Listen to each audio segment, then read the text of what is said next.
Kasih dalam nama Yesus. Semua kemiskinan, kegagalan sudah di sana, saudaraku, sudah di sana. Saudara, penyakit. Kenapa? Karena sebelum Yesus disalib, dia dicambuk oleh saudara Romawi. Saudara lihat dalam film The Passion of Christ, dia diikat pada tonggak. Lalu tentara Romawi yang kejam membuka jubahnya dan mulai mencambuk dengan cambukan yang kuat. Kejam. Saudara Romawi terkenal kejam. Tidak ada belas kasihan, sudah rusak hatinya.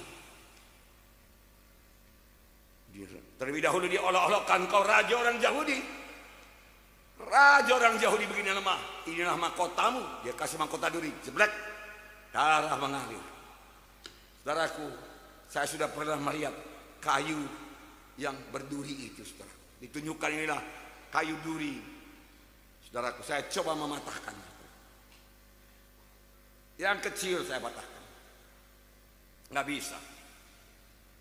Keras sekali, lengket sekali kebatannya, saudaraku. Mesti pakai gunting yang tajam baru bisa, saudaraku.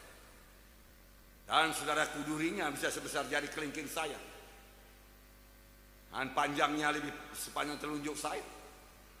Saudaraku. Itulah dipukulkan saudaraku kiri kanan dengan bambu kepada kepala Tuhan Yesus mengalir darah. Saudara, kemudian dicambuk dengan cambukan saudara Romawi. Satu pegangannya 5 cabangnya kulit semua. Dalam kulit itu diikat besi dan tulang-tulang. Lalu disabetkan sekuat tenaga saudara Romawi. Saudaraku, rentas semua saudaraku. Terkopek semua saudaraku. Daging tubuh Tuhan Yesus. Urat-uratnya terputus, darah mengalir, darah memancur, sehingga Yesus tidak sanggup memikul salib lagi. Mereka masih berkata, hormat hai raja orang Yahudi. Saudaraku yang kasih, kelak satu saat, saudaraku, dia akan melihat muka Yesus kembali yang sudah mulia. Dan dia tahu itulah dia orang yang dia salibkan. Telah menjadi raja segala raja. Dan dia mesti berlutut, saudaraku. Karena firman Tuhan berkata, segala lidah akan mengaku, segala lutut akan bertelut dan mengaku Yesus Kristus adalah Tuhan. Amin. Haleluya. Dan pemimpin-pemimpin agama yang berkata itulah dia Mesias palsu. Kalau dia Mesias asli, tentu Allah datang menyelamatkan dia, membebaskan dia daripada kayu salib. Kita lihat saja apakah Allah datang apa tidak. Kalau tidak datang, itu Mesias palsu. Itu tandanya. Tuhan Yesus tidak berkata demikian. Sekali pada waktu Tuhan melayani, orang-orang minta tanda. Apakah tandanya engkau Mesias? Oh, bangsa yang tidak percaya ini dan duniawi minta tanda. Tidak diberikan tanda kepadanya. Hanyalah tanda Nabi Yunus. Sama seperti Nabi Yunus 3 hari dalam perut ikan, anak manusia juga 3 hari dalam perut bumi. Kemudian bangkit. Mereka lupa tanda yang demikian. Mereka mau tanda menurut hatinya, menurut pikirannya. Tapi Tuhan hanya memberikan tanda bahwasanya dia bangkit pada hari ketiga. Miss mereka itu. Mereka yang mengatakan Mesias palsu, kelak berdiri, kelak berlutut di hadapan Mesias asli. Anda akan berkata, ya Tuhanku, ya Allahku. Namun sudah terlambat. Saudara yang kasih dalam nama Yesus, bergantung di kayu salib, Tuhan Yesus berkata, Eli, Eli, lama sabatani. Bapa, kenapa kau tinggalkan aku? Perpisahan dengan bapaknya jauh lebih berat daripada segala cambukan, daripada segala paku, daripada kaki yang dipaku. Itu tidak seberapa dibanding dengan bercerai dengan bapaknya yang sangat mengasihi dia.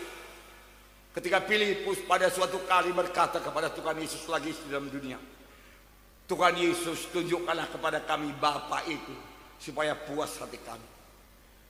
Tuhan Yesus berkata, hai Filipus, begitu lama engkau bersama-sama dengan aku, dan engkau tidak tahu aku dalam Bapa, Bapa dalam aku. Aku dan Bapa itu satu, Filipus. Tetapi di kayu salib terjadi perceraian, menghancurkan hati Yesus.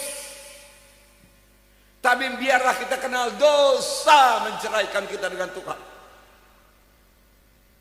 Kematian itu perceraian. Kapan roh saudara pisah dengan tubuh saudara, maka tubuh saudara mati. Dikatakan kematian badani. Kapan roh saudara tidak dapat bersekutu dengan Roh Kudus, maka saudara mati rohani. Ada mati rohani, ada mati badani.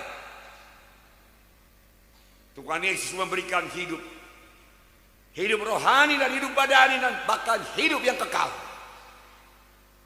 Saudaraku, hanya Yesus jalan ke sorga.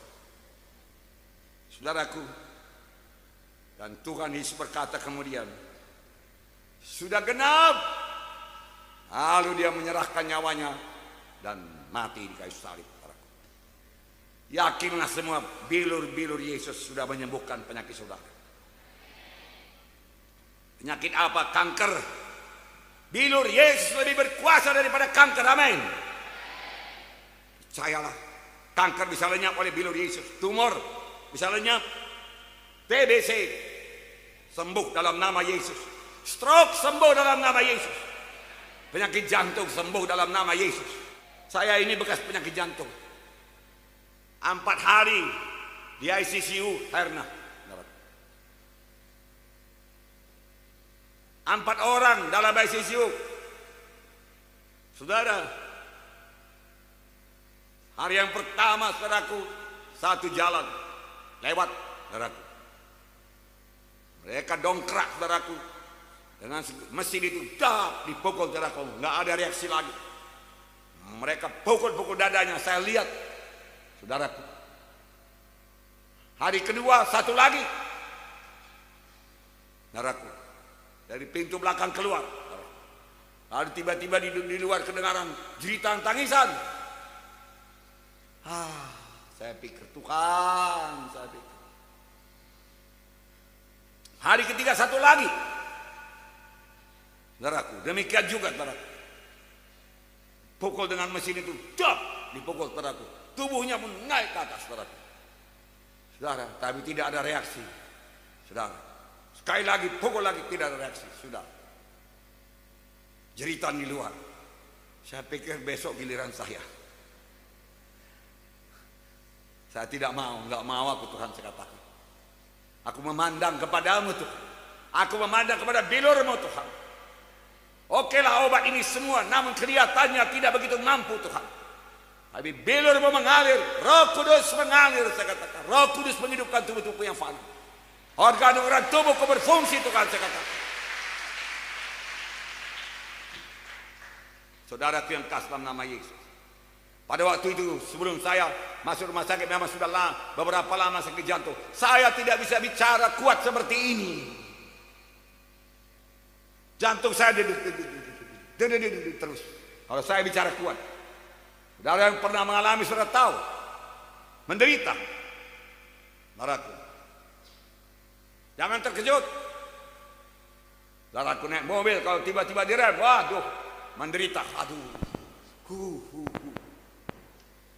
Tapi Tuhan sembuhkan. Saya tidak makan obat jantung apapun lagi. Bilur Yesus. Saya tidak berkata jangan berobat, silahkan berobat. Haleluya. Karena Tuhan juga menyembuhkan melalui obat, saudaraku. Nah, ginjal, saudaraku.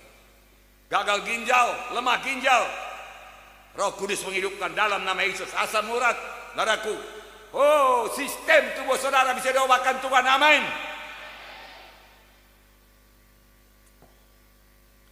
Segala macam penyakit najis, HIV, AIDS, darah Yesus sanggup menyucikan. Haleluya. Semua sudah disediakan Tuhan Yesus. Haleluya. Dan penyakit-penyakit yang lain, saudaraku. Saudara, katarak, saudara. Lumpuh, stroke, saudaraku. Bebas dalam nama Yesus. Semua itu sudah disembuh oleh bilur Yesus. Haleluya. Haleluya. Saudara, bahkan saudaraku, saudara mau berhasil, saudara mau berkat, saudaraku. Saya bacakan kepada saudara. 2 Petrus 1 ayat 3. Sudah tersedia. Kesembuhan itu dia. Saudaraku, sudah tersedia. sudah tersedia. Berkat berkelimpahan di situ, keberhasilan di situ. Jalan keluar daripada masalah-masalah, problema-problema sudah ada. Semua sudah disediakan Tuhan.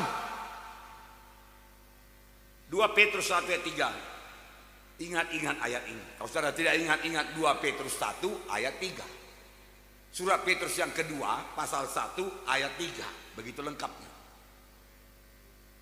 2 Petrus 1 ayat 3.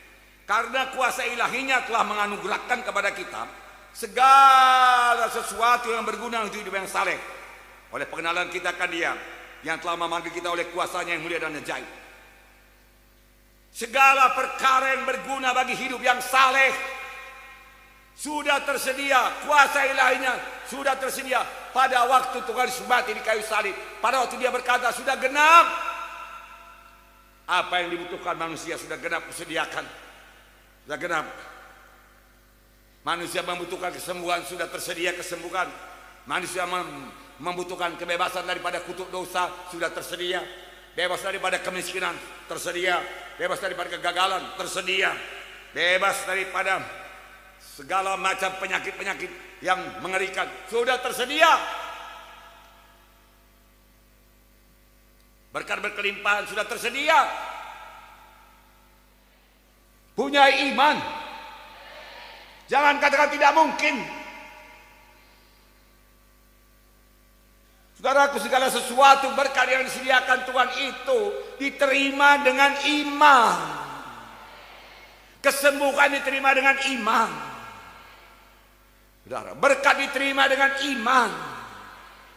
Iman itu melihat seolah-olah sudah menerima, walaupun belum menerima, belum menjadi kenyataan. Itu iman. Firman Tuhan berkata tanpa iman mustahil. Harus punya iman. Orang yang bimbang itu sumpah sama ombak laut, tiup angin sana kemari. Jangan berharap dapat apa-apa daripada Tuhan. Pegang teguh firman Tuhan, pegang janji Tuhan. Jangan goyang. Haleluya. Jangan katakan tidak mungkin. Tidak mungkin saya sembuh. Saudaraku, itu perkataan negatif yang menutup kuasa Tuhan. Saudara, dari mana datangnya iman? Dari beginilah mendengarkan firman Tuhan. Iman datang daripada berita, berita yang diurapi Roh Kudus, bukan berita yang mati. Maka iman timbul. Yang mendengarnya berkata bisa. Oh, begitu rupanya. Yesus hidup, Yesus menepati janjinya. Saudaraku, firman Tuhan bilangan 23:19 berkata Allah bukanlah manusia sehingga ia berdusta, bukan anak manusia sehingga ia menyesal. Masakan ia berfirman dan tidak melakukannya, atau berbicara tetapi tidak menepatinya? Allah bukanlah manusia sehingga ia berdusta, bukan anak manusia sehingga ia menyesal. Masakan dia berfirman dan tidak melakukannya, atau berbicara dan tidak menepatinya? Percayakah saudara? Allah bukan manusia, Dia Allah. Ucapkan apa yang saya ucapkan. Allah bukanlah manusia sehingga ia berdusta, bukan anak manusia sehingga ia menyesal. Masakan dia berfirman dan tidak melakukannya, atau berbicara dan tidak menepatinya? Pasti dia tepat. Haleluya. Tepuk tangan, haleluya.